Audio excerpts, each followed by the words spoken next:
Good morning. So today we're going to discuss a few of the power tools.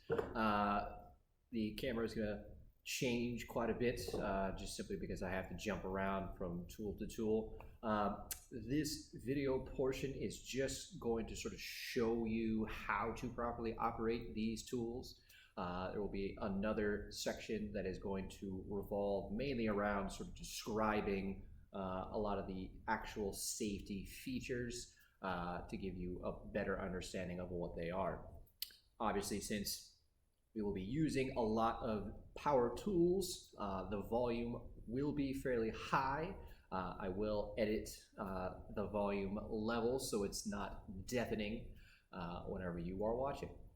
All right, so we're first going to discuss the drills that we can come across. There are mainly three different types. The first is the corded version. I will not be demonstrating that in this particular video, but it serves the main function of that is kind of like the battery powered version that you can drive mainly drill bits, and we'll cover those in detail a little bit later as well.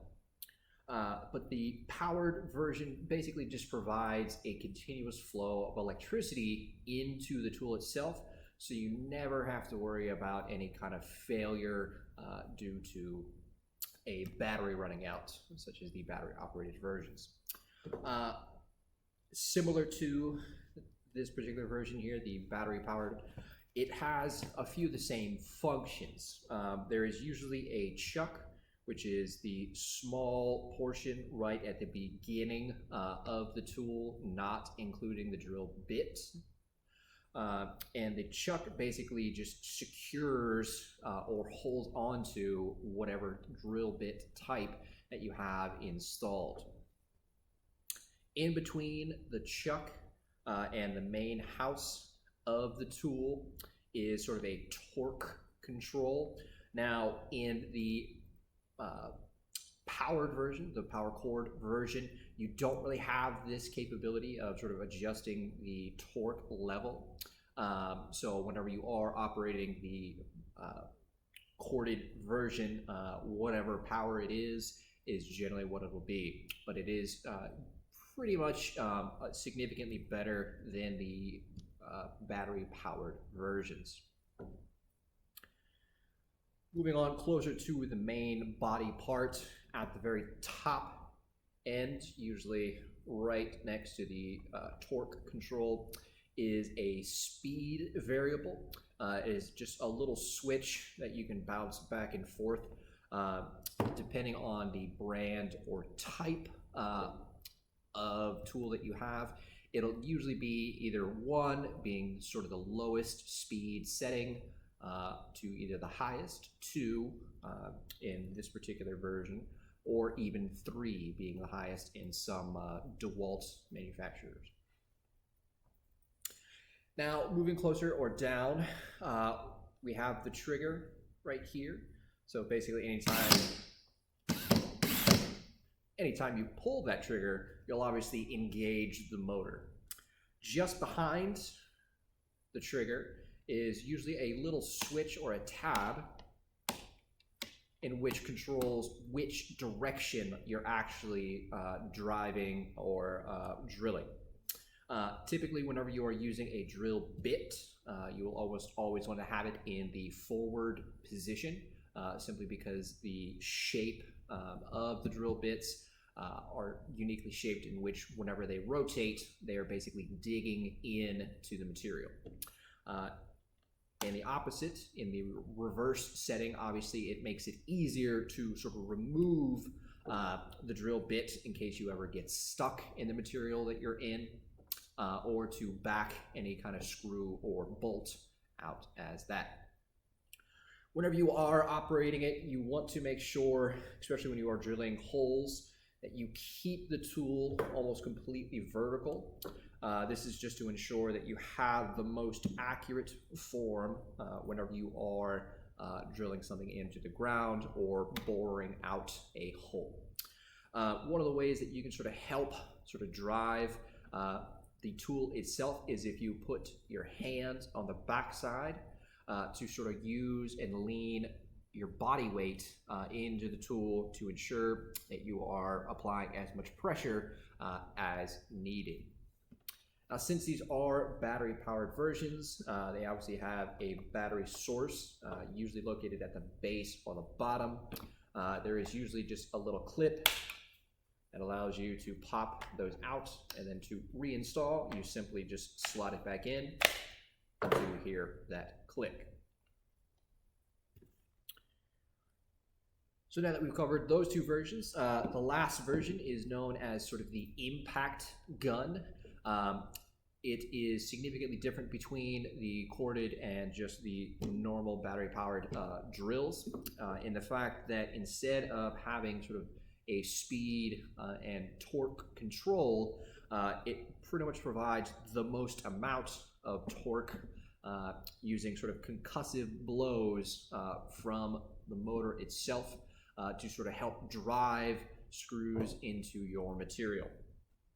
So like the drill itself, whenever you are operating the impact gun, you want to again ensure that you almost are completely perpendicular with the screw or whatever kind of fastener you are using. This is basically to ensure that it does not sort of bounce around. And once again, whenever you are using the impact, since it does a lot of the work for you, you just need to make sure that when you initially start, that you have a little bit of pressure applied to ensure that the screw actually sort of bites into the material. Once you start the process, then you can then sort of put your other hand behind the backside of the tool and then sort of lean your body into it to ensure that you can fully push the screw into whatever material you are doing.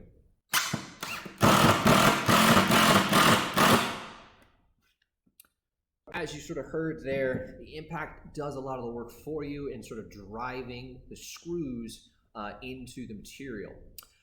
More often than not, depending on the size of the screw, usually the longer they are, the more difficult or trouble it may have sometimes to actually drive into the material. Also, sort of the density of the material itself can also drastically affect how useful a screw is going to be or how effective it will be being driven into that material type. So you can use a combination of the drill and the impact gun itself, and sort of the combination provides a drill with a small drill bit to basically create a pilot hole through your material, and then coming back with the impact gun and whatever fastener you are using, that pilot hole is going to make it substantially easier for that screw or other fastener to go through that pilot hole to ensure that you sort of have a good grip or bite into your material.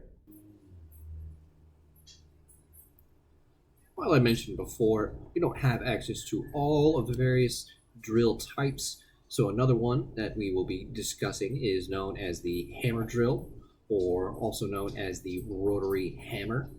It is a rotary drill that uses a hammering action, providing short, rapid hammer sort of punctures or thrusts, and it basically pulverizes relatively brittle material and provide quicker drilling with less effort. A bit of a specialty drill bit is known as the masonry drill bit, shown here.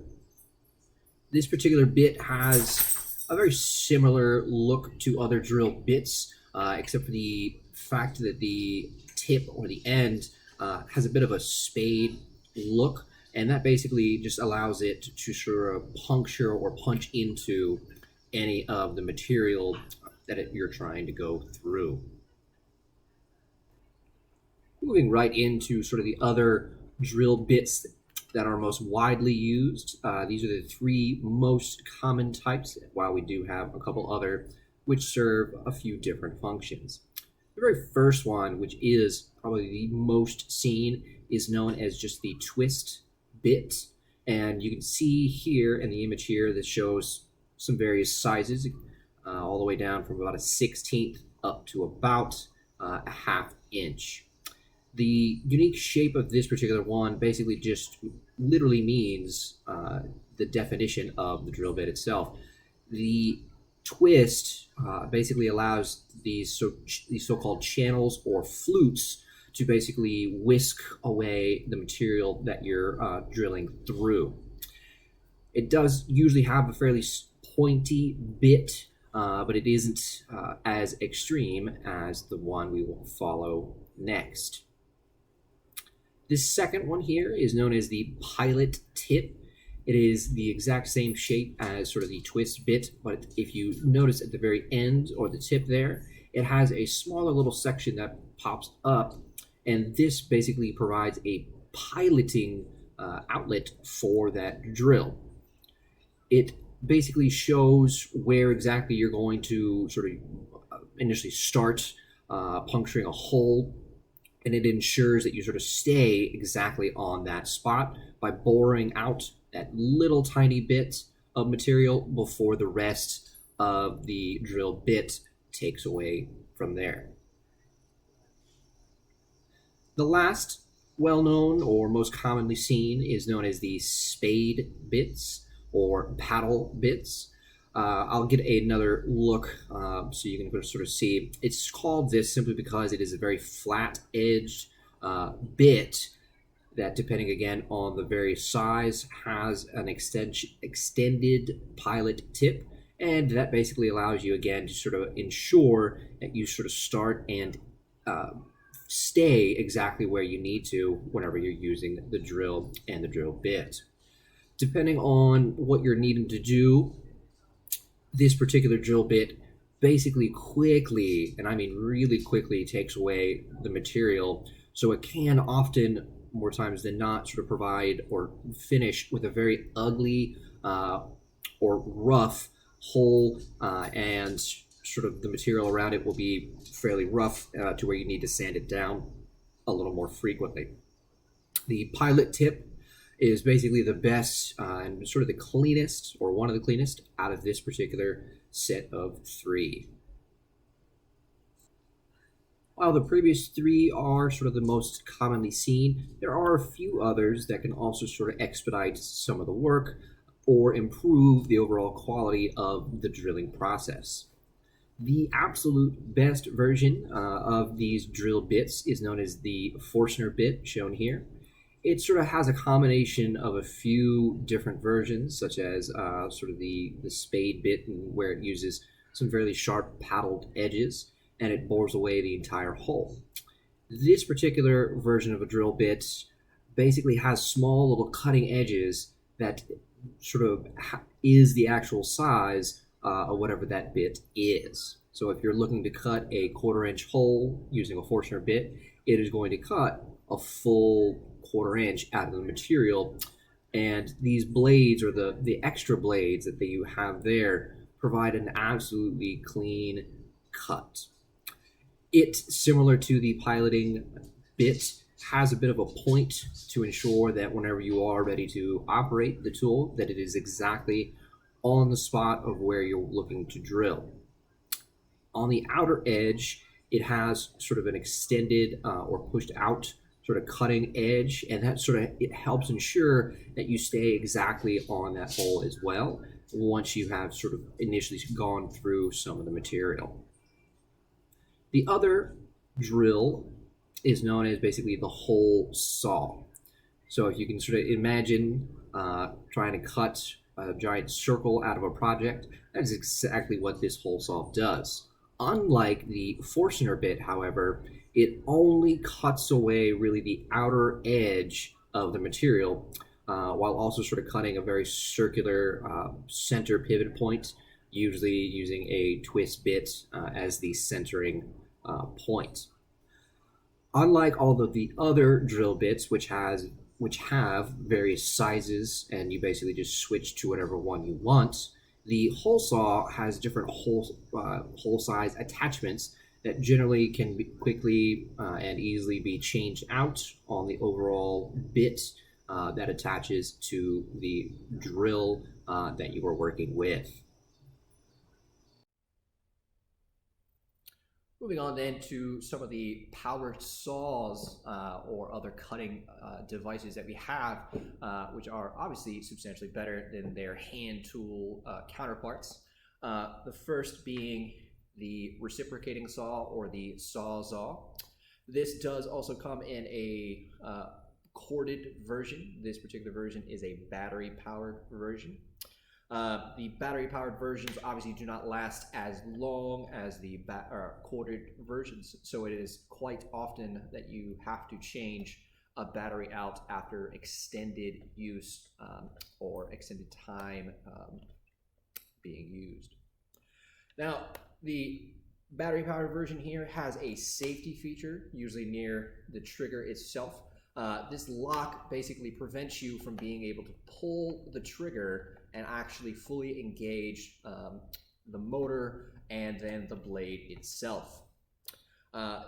This is simply due to the fact that you no longer, or you do not want to be walking around and accidentally pulling the trigger while it is sort of swinging by your leg and then accidentally scraping your leg with a running blade. Whenever you are ready to operate it, obviously removing said safety feature, then you are able to sort of pull the trigger. So if you slightly heard there, the slight pressure on the trigger slowly will start moving the blade forward and backwards. The more you suppress the trigger, the faster it will start to go. Obviously, whenever you are operating this, whenever you first start, getting a slow start to ensure that you are cutting where you want to is ideal. Once you are where you want to be, you can then start to slowly increase the amount of pressure on the trigger to fully engage the trigger to cut. Now, the blade section up here at the top has the ability to be changed. There is usually a little release tab close to the top end here. And that allows you to basically change what type of blade that you have.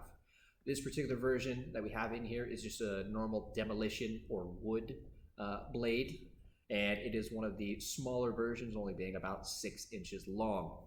There are some that are substantially longer, depending on the overall size or thickness of the material you are using or trying to cut. You would then just want to change that blade out. These also have the ability to then cut metal, depending on the metal blade that you have as your attachment. Now, generally, you'll want smaller teeth, depending on sort of the overall thickness of the metal, and then that also sort of just varies very differently in terms of what each blade is capable of cutting. Whenever you are cutting, there is then a little sort of guide or base plate right here at the end, which sort of encases the blade itself. It does have the ability to sort of rotate up and down, so depending on sort of your position compared to whatever project or material you're trying to cut, you can ensure that you get a very flat connection between the wood and this base plate. That is important because if you are ever away from your material trying to cut something, the saw itself is sometimes going to get bound up in whatever you're trying to cut, and then can easily jerk out of your hands, then either damaging the blade or marring up whatever you were trying to cut. Other than that, whenever you are ready to cut, you simply just line up this base plate with whatever material you are trying to cut. Make sure the safety is off and pull the trigger.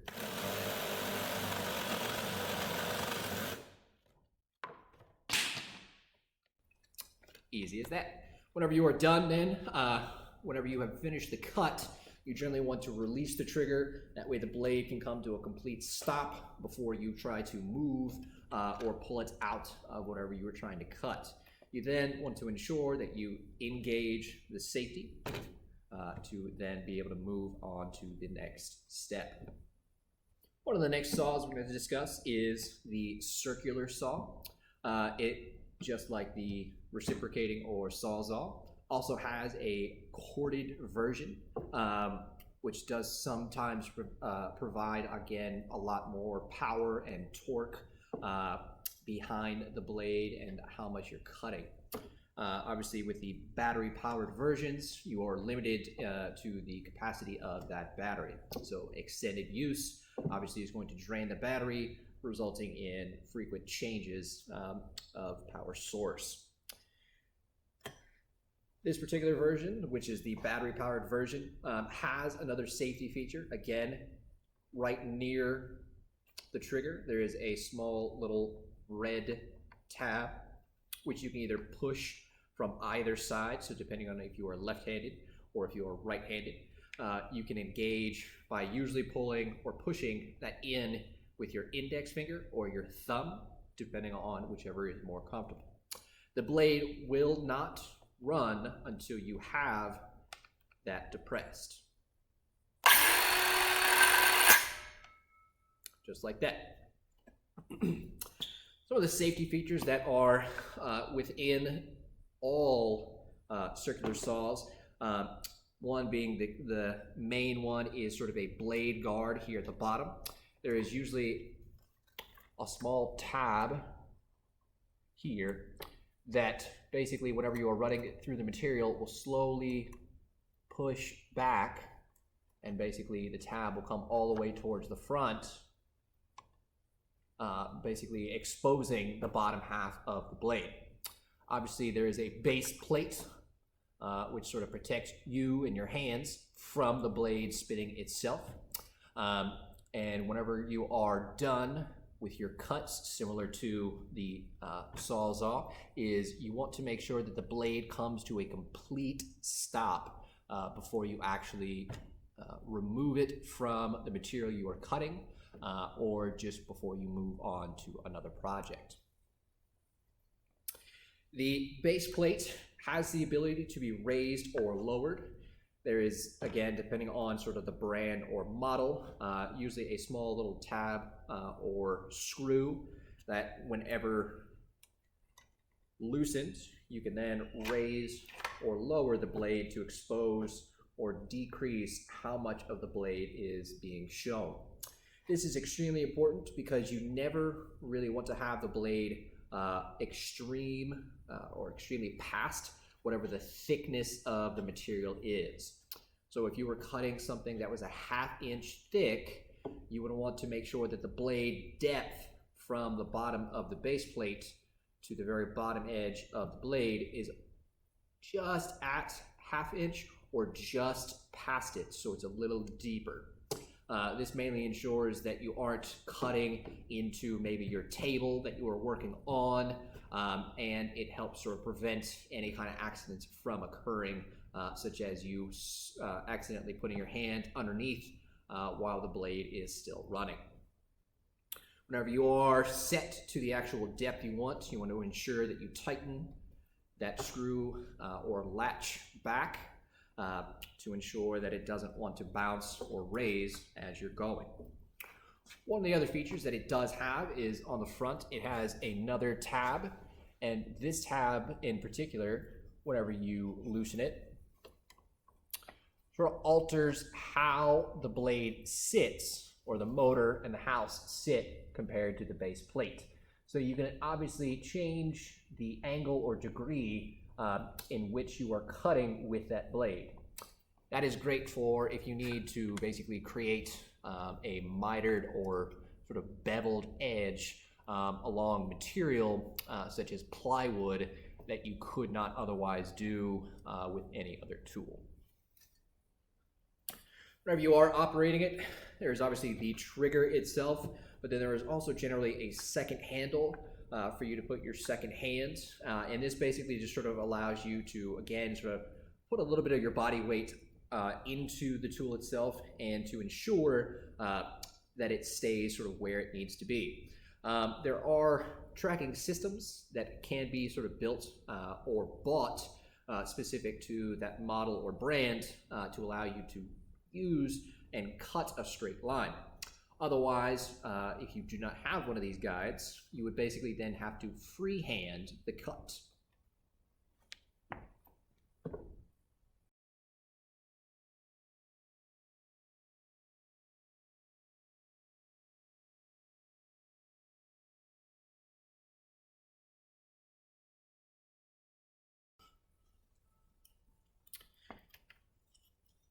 So here's your cut piece. And the blade was just set a little too shallow, so it did not fully cut through the piece. So if you were making that as your initial cut, you would then want to alter to make sure that the next pass would actually cut all the way through.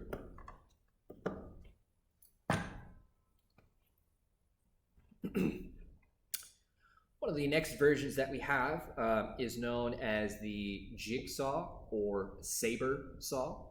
And this particular tool works very similar to the reciprocating saw in the fact that the blade basically bounces forward and backwards, except it does it in sort of a vertical fashion. So this is a side view of the saber saw or jigsaw. So here at the blade, it basically is going to be retracted or pushed back out via the motor. This particular one is the corded version. They do make battery-powered ones. Usually all battery-powered tools will have a safety feature. So obviously with the corded versions, there is no safety feature. So whenever you are plugged in, anytime you pull that trigger, you are going to start the motor, in which case the blade is going to start to move. Now, similar to the reciprocating saw, you can change or alter whatever type of blade you have in your tool. It is something that you need to always be attentive of for the fact that extended use of one particular blade is going to start to dull all of the teeth of that blade. And once it gets to a certain point, instead of actually cutting all of the material, it'll actually start to burn away some of that material. And you'll notice either the smell or whenever you look at the cut that you have just done, you'll start to see sort of a blackened area on that cut. Now, one of the great things about this particular tool is its sort of narrow build. Now, what makes this so important is versus the circular saw, which is sort of bulky, this has a lot more maneuverability. So whereas the circular saw, you want to make a lot of straight, accurate cuts, this allows you to basically sort of curve and maneuver however you need to. Similar to the reciprocating saw, the more you press the trigger, the faster the blade is going to go. Whenever you are operating these, especially when you are sort of creating sort of a lot of curves or unique shapes, you want to make sure that the blade is going at full speed. The reason for that is the blade is going to be doing a lot of the work. So as the blade is cutting, you can then manipulate your arm or your wrist to sort of control where you're going. But a lot of forced or pushed movements, the blade isn't going to be able to keep up with your movement. So you want to make sure that the blade is doing all of the work for you. And then as you sort of slightly adjust your angle, will the blade basically start to curve and create whatever shape you were trying to cut.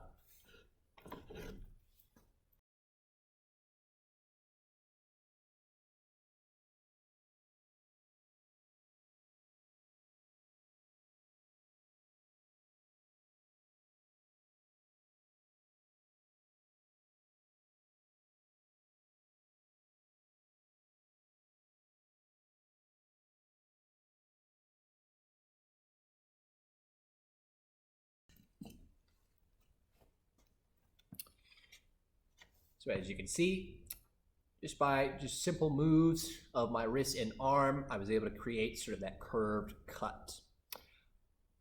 And then as you can see, that is some of that sort of charred edging that I was mentioning. This blade is fairly old and the teeth are fairly dull. So those are usually your indicators that you would need or want to start looking at replacing the blade. Similar to the circular saw and the reciprocating saw, there is a base plate, which is how you sort of guide everything. You want to make sure that you are in full contact with the base plate and whatever material you are cutting to ensure that the blade is doing all of the work. If you weren't applying enough pressure downward, or if the base plate wasn't completely in touch with your material, what is going to happen is that the blade is going to get caught, and then as it is supposed to be being raised and lowered, the actual framing or the housing is going to basically start bouncing up and down, creating a lot of ill effects as far as not cutting what you're supposed to, or damaging the blade itself. So one of the next tools we're going to discuss is quite similar to that jigsaw that we just worked with. It is known as the band saw. It is a much more stationary type tool in which the blade basically wraps around a couple belts and systems to basically allow the blade to do a full circle.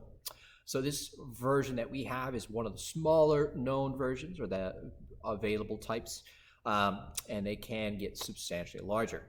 So what these particular tools do is similar to the jigsaw, where you physically sort of alter the blade in the tool to create certain shapes or patterns.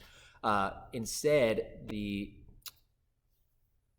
band saw itself will do all of that work for you with its blade, and then you basically manipulate the material. So it's great for the fact that it is a lot more capable of providing some of those more accurate cuts, but it is, again, sort of a stationary tool, so it may not always be applicable to whatever you were trying to work on. So here we have the bandsaw. As I mentioned before, it is a fairly stationary tool. I mean, it can move around depending on where you are physically at, but a lot of times it has to remain where it is. Now, it does have a couple other safety features, including a sort of blade guard. This silver piece or silver section can be raised or lowered depending on whatever thickness material you are using. Generally, the thinner the material is, the lower you want that closer towards this base here to ensure that the blade doesn't have a lot of wiggle room as you're pushing the material through. It generally has one speed, or at least in this particular version, there is only one speed. In some of the larger units that are available, you can alter the overall speed to accommodate whatever thickness or material type you were trying to cut. Very similar to some of the other blades is its ability to change what type of blade is being used. This particular version, again, is mainly for wood, since that is a lot of what we work on, but it does have the capability of cutting some PVC pipe, some metal, or some other thicker, hardier woods, depending on what type of blade that you have attached. It'll generally have a simple power switch, so whenever you are ready to operate it, you would simply pull that switch. Now, before you begin, you want to make sure that your base plate is completely clear of all other debris. There are times in which you're cutting very small chunks of wood from sort of a larger piece or a larger section, and you just want to make sure that it's completely cleared so none of that excess pieces get stuck or bound in the slot in which the blade spins around. As I mentioned before, you're going to let the blade do a lot of the work, but at the same time, you sort of control the overall piece or material that's going through.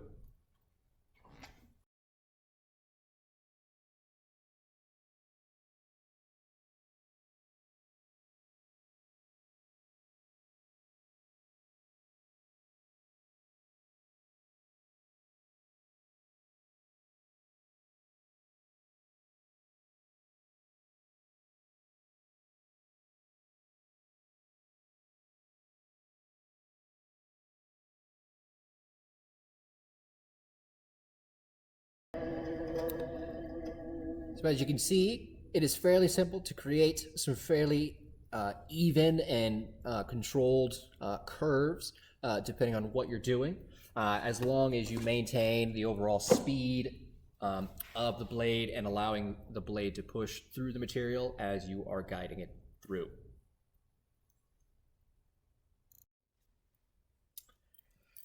Here we have the table saw. It is a pretty standard version, depending on, again, the brand or type that you have. It could be substantially larger, it could be stationary. This particular brand has the capability of sort of rolling or moving around, so we can obviously have it placed wherever we wish. Some of the key features here is the fact that you can raise or lower the blade using one of the dials underneath here. And that basically just allows you to raise or adjust the level of the blade, again, sort of in accordance to the overall thickness of the material that you have. You generally want to have the blade just slightly above the overall thickness of your material to, again, provide you as much safety as possible when you are running it through. The other dial that we have here available is the bevel gauge, and this basically allows you to sort of alter going from about a 90-degree or straight up and down all the way up to about 45 on this particular version, but some you can go even past that. Basically what happens is the entire motor house inside this casing here will actually start to shift and rotate to sort of stay in line and keep control of where the blade is. There is a power switch also down here. It is usually covered up by a little sort of tab or covering. And basically whenever you are ready, all you simply have to do is pull this trigger back towards you into the on position. And then once you are ready to operate it, you can let go of that covering and you don't have to worry about it until you are finished with whatever you are cutting. Whenever you are done cutting, all you simply have to do is use your hand or sometimes even your other body parts such as your knee or your leg or your foot to basically push that sort of covering, and that will basically disengage the motor altogether.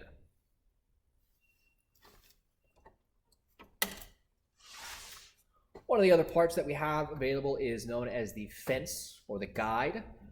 This is an adjustable piece that basically slides along the surface of the table saw. And what this allows you to do is sort of alter the overall distance between the fence here and the blade. So you can adjust it accordingly to get you an accurate rip or cut of whatever material you are using. Whenever you are ready to use it and you have it set to where you want, you simply push a lock down and then double check to make sure that it is actually secured to the tabletop. That way, whenever you are operating it, it does not sort of slide or slip away whenever you are cutting. One other general rule for safety is whenever you are operating this tool, depending on the overall gap between the blade and the fence, is to use a push stick, usually either purchased or created in a scene shop. And basically what this does is this bottom little cutout section here allows you to sort of push against the bottom edge of the material, and thus keeping your hands as far away from the blades as possible. One of the other note to point out is whenever you are pushing material through, you'll generally want to ensure that you push the material all the way through and all the way past the blade itself. That way, whenever you are done cutting, the blade and the vibration from the table don't grab that piece that you just cut and then basically send it back towards you. Because this spins at a very high rate of speed, it can become quite dangerous.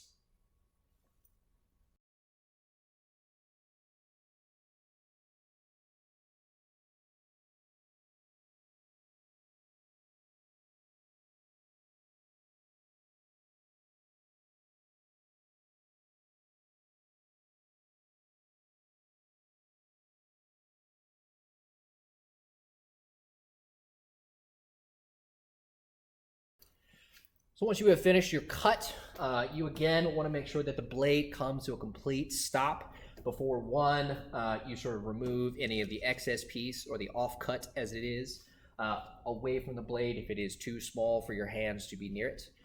You also then want to make sure that it comes to a complete stop before you then alter or change the overall fence positioning to ensure that when you double check with the tape measure that the blade isn't spinning and cuts away the tape measure itself. All right, here we have one of our other power tools known as the miter compound saw. One of the great things about this is generally you're going to have a fairly large or broad area in which to place longer material or longer boards to get a good clean cut. Now, this particular tool has a couple things that you can do to either work or manipulate the lumber that you are working on.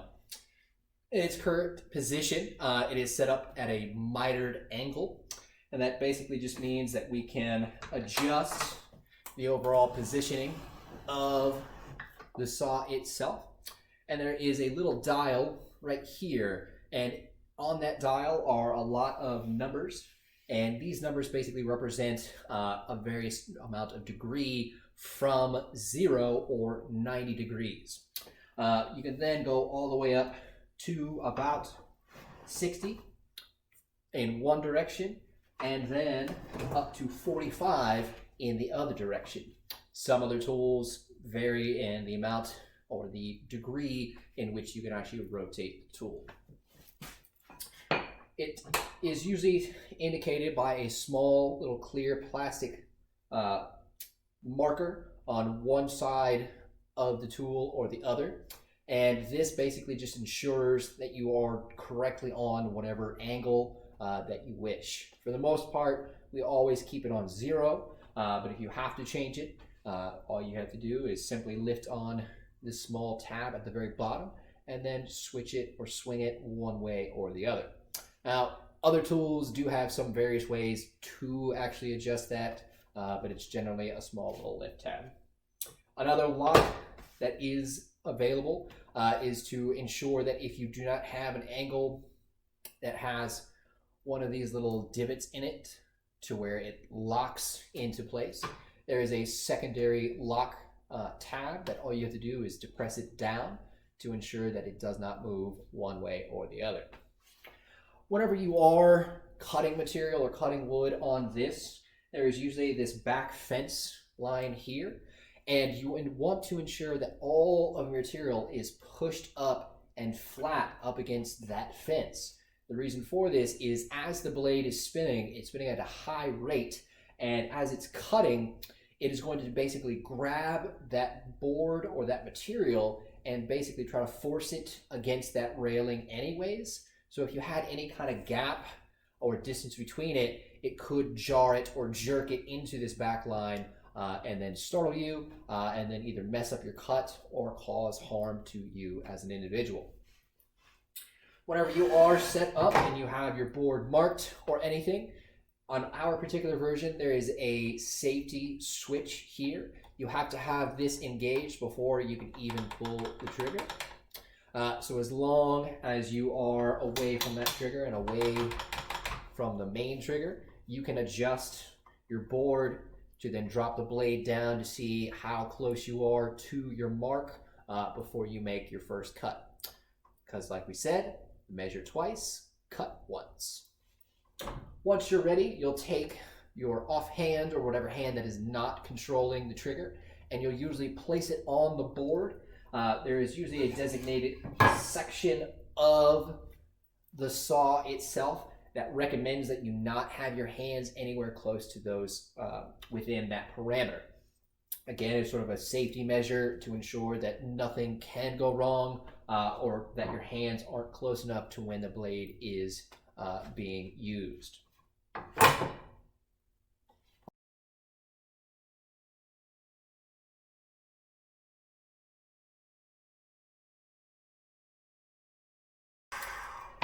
Now, that particular cut was a very simple and direct, just allowing slight pressure and pushing down the blade and letting the blade cut away the material.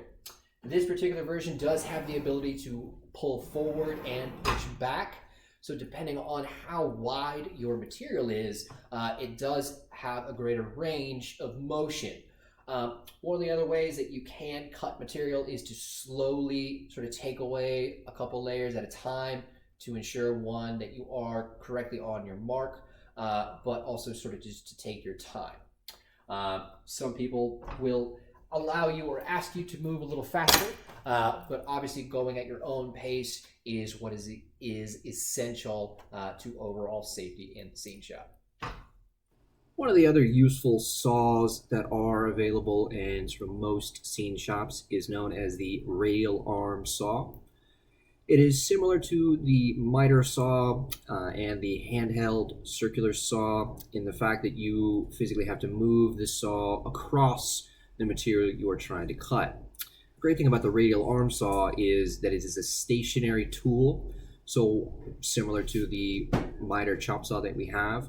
You can place your material against usually a fence, power up the tool, and then pull or push the blade through the material, giving you a fairly clean and accurate cut.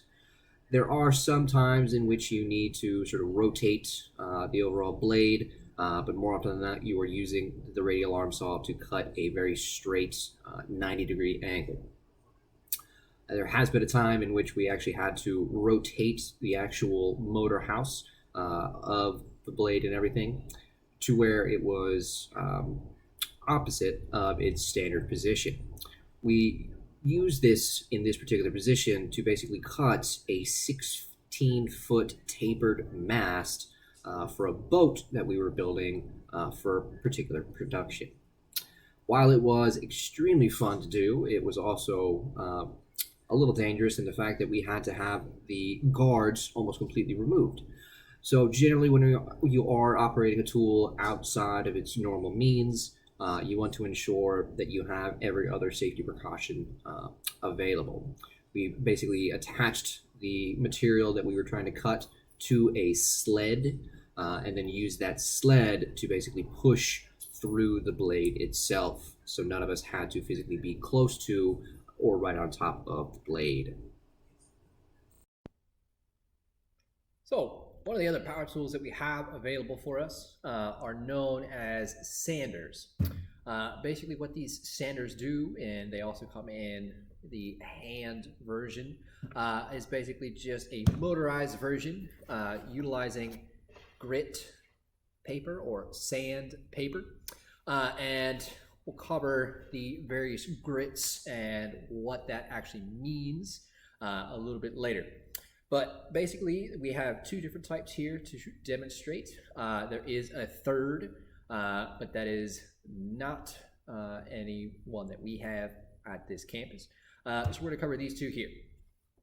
This particular version is known as the orbital sander. As you can sort of see, it has a round disc bottom. This red is basically just the grit paper itself. It can easily be peeled off and replaced as needed. Basically, what the orbital sander does is it basically spins and basically oscillates just up and down just slightly. And what happens is this grit, or the type of grit, will start to either smooth or take away some of that surface material. These particular ones, or this particular one, only has a on-off switch. So depending on how much or how little you actually need to take off, really is just going to depend on how much force you actually apply to the project.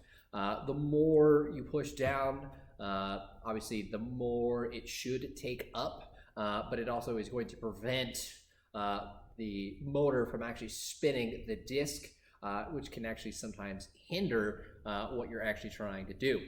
Like most other tools, you kind of want to let the motor and the rotations do most of the work while you sort of move your hand and arm back and forth to work on the project.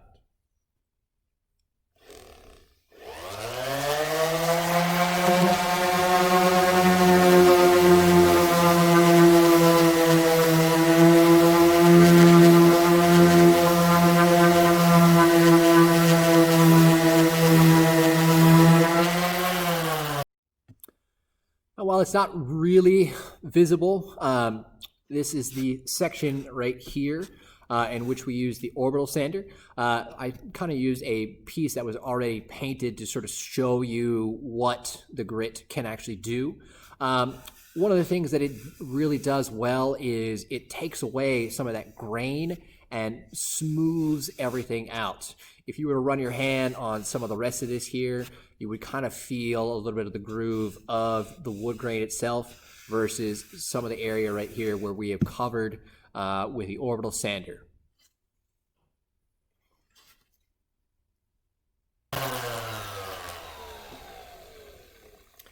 Like every other tool, you want to make sure that you wait until the disc has completely stopped rotating before you place it down. One of the reasons for this is, again, for safety reasons. If you don't let it stop, what will happen is if you set it down and let it go, it'll sometimes have what is just typically known as for having a mind of its own. The fact that there is no pressure holding it down in one spot, it'll start to basically try to walk away. Kind of a funny thing. In some scene shops, you may get to a point in a season or anything else in which the carpenters will get a little bored and actually have what is known as belt sander races. Now, belt sander is going to be the next one we are going to be looking at, but give me a second and we'll have that set up. All right, so here we have the belt sander. Similar to the orbital sander, it does utilize grit or sandpaper, but this particular version has it in a belt version, which basically is just slots around this right here, and then has a small little tensioner to ensure that it actually stays in place. As you can sort of see, depending on sort of the overall length of the tool that you have, some can be substantially larger or sometimes even smaller, but the premise is about the same. The belt sander has a very large section where it is completely flat, and that is what is going to be mostly doing a lot of the work for you.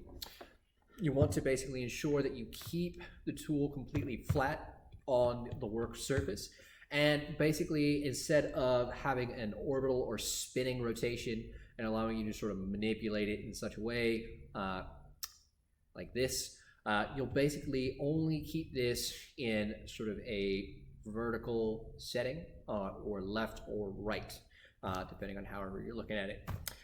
You'll let the sandpaper do all the work once again, and you want to ensure that you don't try to tip it forward or tip it back unless that is something specifically you are trying to do, in which case the very front edge here can be used on some edges of material to sort of help take away a lot of that excess sharpness or roughness. But more often than not, you simply want to have that flat bit right there do all the work. Similar to some of the other tools, there is sort of a handhold for where the trigger is, and then there is usually a secondary handhold to ensure that you can sort of keep balanced whenever you are working with this tool.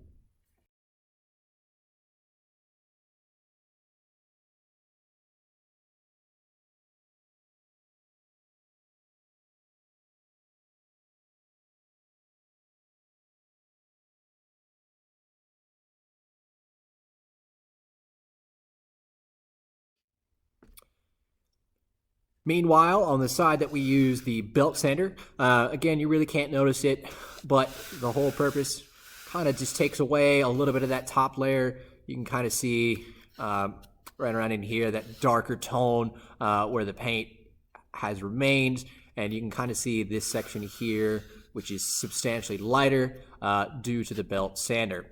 It is one of the faster ways to sort of get a really good smooth surface, depending on what you're trying to work on.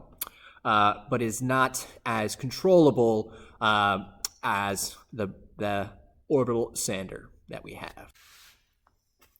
So once again, once you have released the trigger, just letting the motor and the belt itself slow down before you set it off to the side to again ensure that it doesn't try to run away on you. Here in a second, I'm going to give you a close-up of what actually we did with the two different types of sanders, and you can sort of see what it actually does.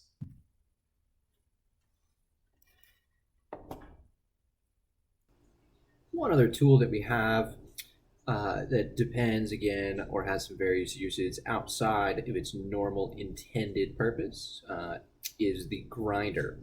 Now, while the grinder is mainly used in metalworking, you would typically have the capability of having various types of attachments that can serve multiple purposes besides working with metal. One of those types, or most commonly seen, is known as the cutoff wheel. The cutoff wheel is basically a small little disc that will be fairly thin in most cases, depending on sort of whatever gauge of metal that you are working with. And this basically does that. It'll cut a pretty clean mark that you have with the grinder itself.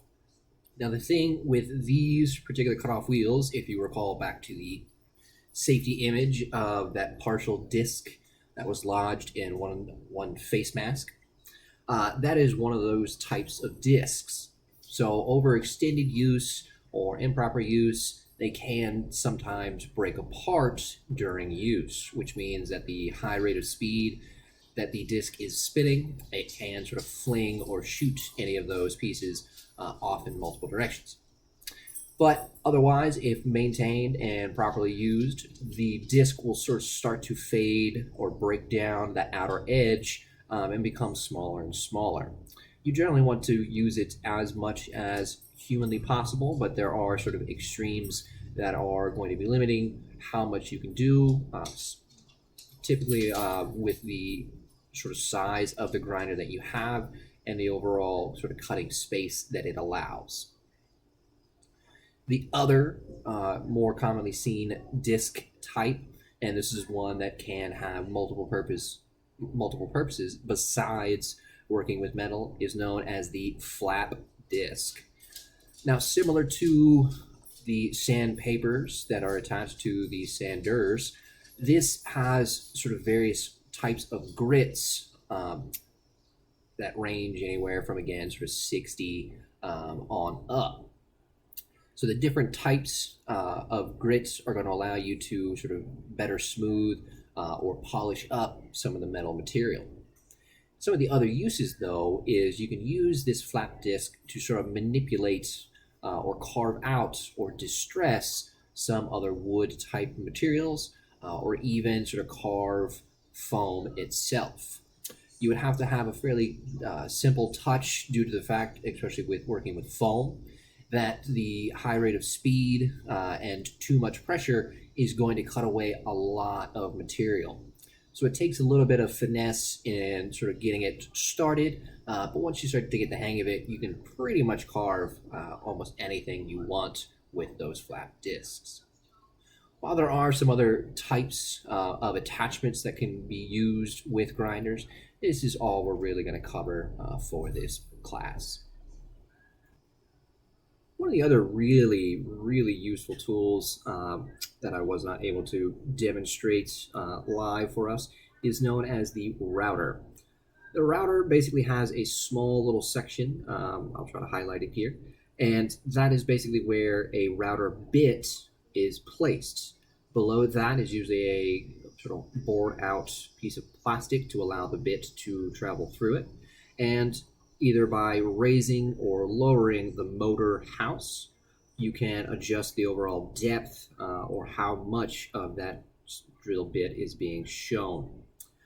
The router is probably the most useful tool in conjunction with the flush trim bits, and that is mainly to sort of take away some excess material, kind of like the flush trim saw. This is basically that motorized version, and depending on, again, the brand or the type of router that you have, it can have a fairly high rate of RPMs, which means that it can do just about all of that work extremely fast. Now, depending on the brand, again, you will most likely, whenever you have it turned on, the blade will spin in one particular direction, which means you then have to push generally from left to right, and that will allow the blade to sort of cut and stay in line with the material.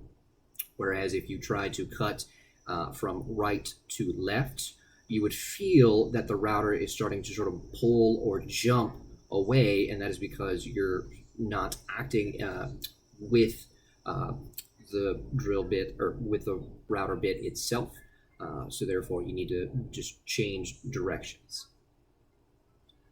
Some of the more typical types of drill or router bits, I apologize, are known as the flush trim, and that is basically where the main section or the blades are in the very middle of the bit itself, and at the very top edge here has a little ball bearing, and that ball bearing basically glides along the outer edge of the material you want to keep. And that means as it is sort of gliding along that material, any sort of protruding material on top is going to be cut away from those from the blade. The opposite of that is basically known as the pattern bit.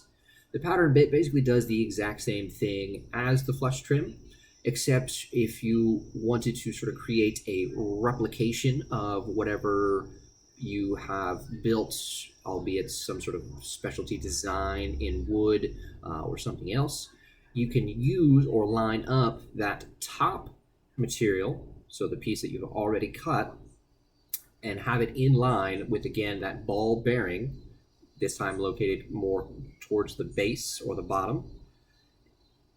And then the blade, as the ball bearing glides along the patterned piece, will cut an exact replica of whatever material you are cutting.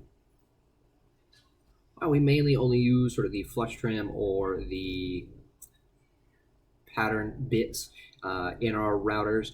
As you can see here, this is again just a small sample of the amounts of and variations that you can have in multiple router bits.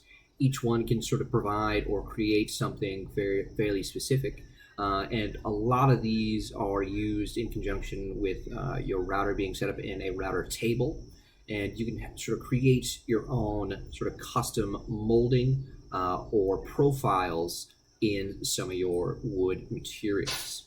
You can sometimes use some other types of materials such as foam, but you have to be a little more careful since foam is fairly light and very brittle. So you would have to slowly move that through in order to sort of maintain whatever sort of pattern you're trying to cut.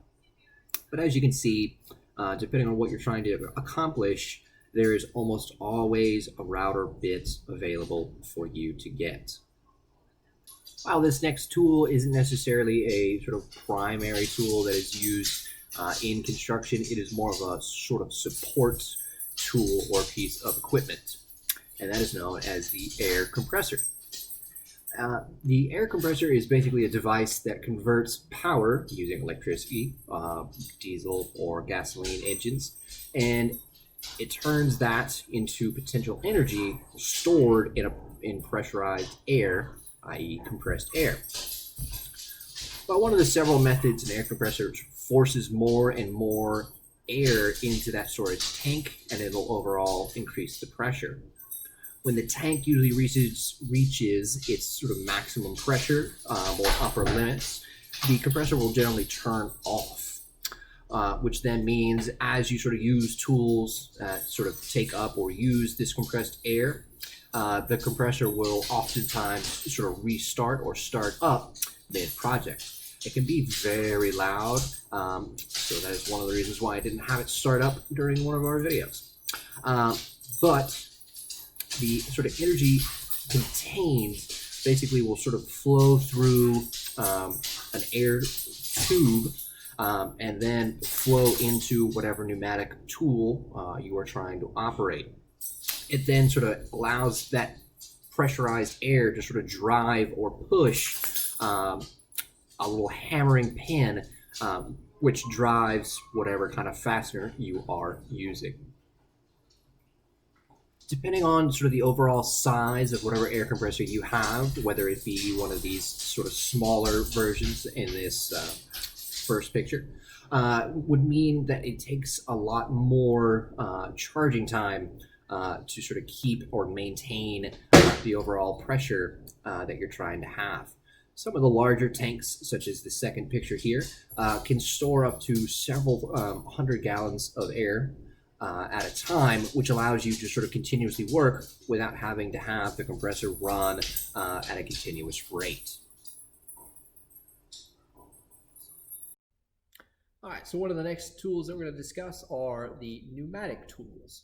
I have a pneumatic compressor already set up and powered up.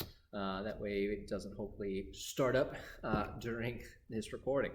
We're just going to cover a couple of the basics, versions and types here, and I will explain some of the other versions and everything that goes along with them in another section. So one of the first things that you have to do is ensure that you actually plug your air hose, which basically just feeds and connects to the air compressor, into whatever tool you are working with. Now, we have a hand stapler, which requires a force in order to actually shoot. But this particular one is a pneumatic version. It is great for quickly and efficiently sort of tacking down some fabric, such as sort of bed skirting on a sort of bedroom scene, or a prop piece, or anything else sort of prop related. Basically, in order to connect the hose, I do apologize, there is a small sleeve. Now, this particular sleeve has sort of a release mechanism to where you basically take this sleeve, pinch it back, and it'll disconnect noise. So you have to basically push that back, and then you sort of see that it opens up that top edge there. So you have the connecting piece on the tool itself. You basically take it in one hand, the hose, pull that slide back, push it in, and once you sort of stop hearing that hissing, you sort of release the sleeve. The sleeve should then sort of pinch or push back, and that means you should have a good connection on the tool. If it ever sort of pops off on you, then you did not have it seated properly, which means then you just have to try it again. So this particular pneumatic has sort of a double trigger feature.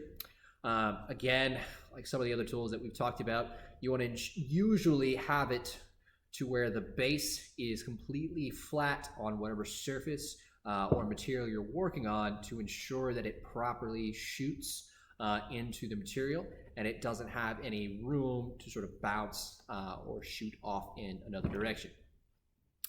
Some other tools have some other safety feature, usually in the spot in which that you actually depress or shoot the staples out from. This one just has a separate safety feature in the trigger itself. So in order to shoot, you simply have to have that second trigger pulled before you can pull the main trigger.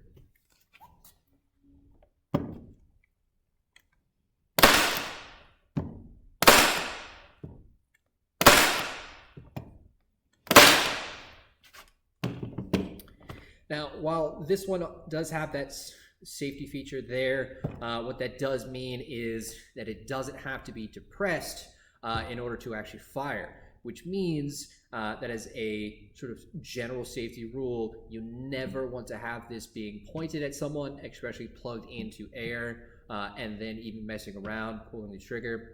The rate of speed in which these fire from the gun can be fairly high. And you just want to ensure that no one else can get injured from someone maybe horsing around. So whenever we're moving on to another piece, we obviously have to disconnect our air hose, and then we're going to move on to one of our other standard pieces. This particular model is the Brad Nailer. So it basically shoots small little staples. It generally shoots some small staples. These are some of the smaller versions that you can actually shoot from here.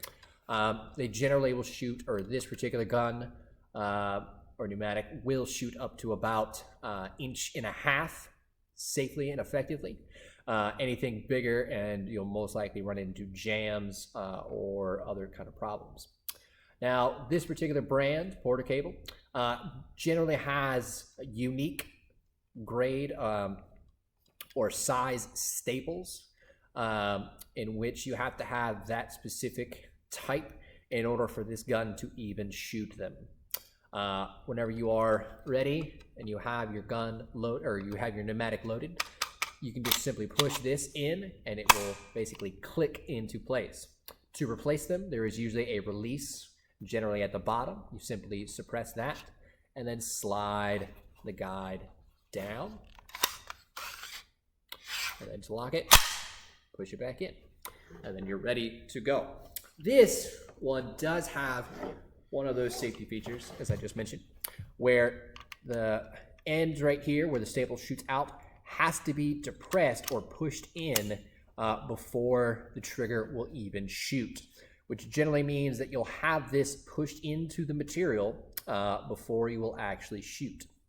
Again, one of those sort of general rules is you want to make sure that you are sort of perfectly in line with whatever you're working on, but sometimes you may have to be at an odd angle in order to fire or shoot into the material.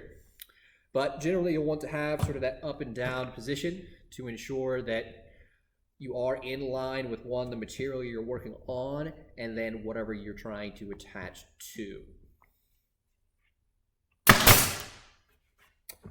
Generally, again, whenever you fire the first one and you pull off the material, that safety will re-engage, which means before you can fire again, you'll have to depress that safety feature and pull the trigger. There are some guns which allow you to sort of fire at a higher rate of speed, but it does sort of require you to have sort of that safety engaged.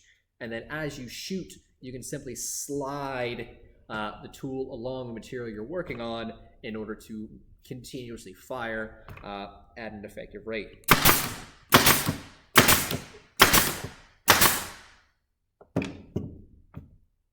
All right, now we're going to cover one more. Oops. All right, so we're going to cover one more, and that is going to be the Finish Nailer. It is similar to the Brad Nailer, except for the style or the head of the nails are a little different. This one also has a different way for the nails to be loaded and taken out. Instead of having that full slide coming out, it generally has a little tab right here in which you have to physically pull down, and it'll generally lock into position at the bottom. And then there is a small section or slot located right here for you to add all of your staples in. And then whenever you're ready, there is a release at the very bottom down here. You simply push that, and that'll push that slide back up to ensure that all those staples are going to be fed into the gun properly. Like the Brad Nailer, it has a safety feature, usually designated by the lovely red little rubber at the beginning. And again, you have to have that depressed or pushed in before you can actually pull the trigger.